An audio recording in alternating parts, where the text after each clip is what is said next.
Halo semuanya, perkenalkan nama saya Agnes Maria Purbawan dengan NPM 1912110268 akan menjelaskan tentang ringkasan materi negosiasi. Yang pertama, pengertian negosiasi. Negosiasi merupakan suatu proses mencari kesepakatan dari kedua belah pihak yang terlibat untuk mencapai tujuan yang dikehendaki bersama, atau dalam bahasa sehari-hari sepadan dengan istilah berunding, bermusyawarah, atau bermufakat. Yang kedua adalah karakteristik negosiasi. Yang pertama, senantiasa melibatkan orang, baik itu individual atau kelompok. Yang kedua, dia mengandung konflik.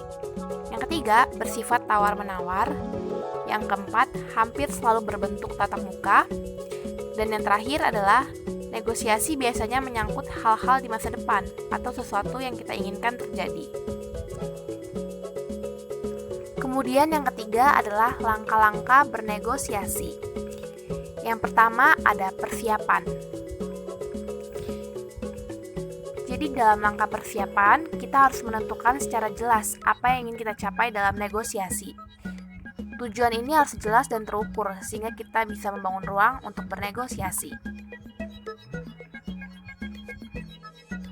Yang kedua yaitu pembukaan.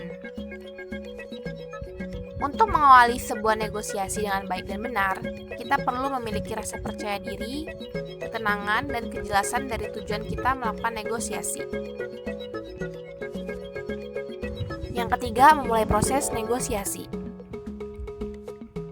Langkah pertama dalam memulai proses negosiasi adalah menyampaikan apa yang menjadi keinginan atau tuntutan kita. Kemudian yang keempat adalah zona tawar-menawar.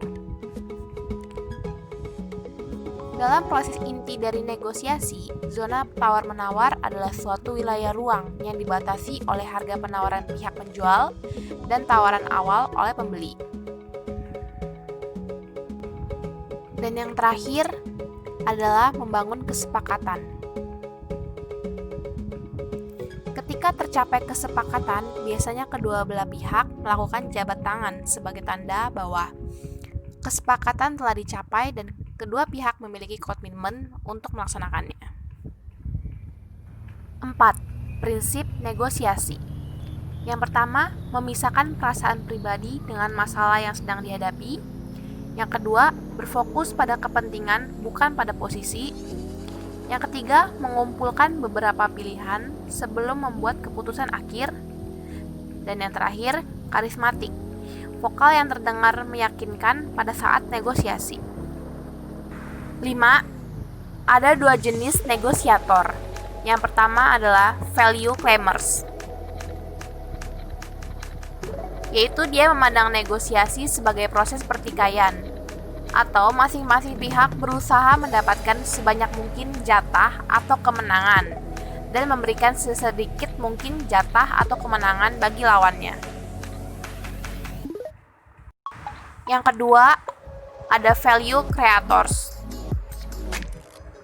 Di sini dia mengutamakan proses yang akan menguntungkan kedua belah pihak. Jadi dia mencoba untuk menciptakan nilai tambah bagi kedua belah pihak yang bernegosiasi. Keenam, tujuan negosiasi. Yang pertama ada tujuan agresif, yang berusaha untuk memperoleh keuntungan dari kerugian pihak lawan. Kedua, ada tujuan kompetitif, yang berusaha memperoleh sesuatu yang lebih dari pihak lawan. Yang ketiga, ada tujuan kooperatif, yaitu berusaha memperoleh kesepakatan yang saling menguntungkan. Yang keempat, ada tujuan pemusatan diri, yaitu berusaha memperoleh keuntungan tanpa memperhatikan penerimaan pihak lain. Kelima, tujuan defensif, berusaha memperoleh hasil dengan menghindari yang negatif. Dan yang terakhir adalah tujuan kombinasi. Nah, jadi itu dia ringkasan materi dari negosiasi. Semoga bermanfaat untuk kita semua.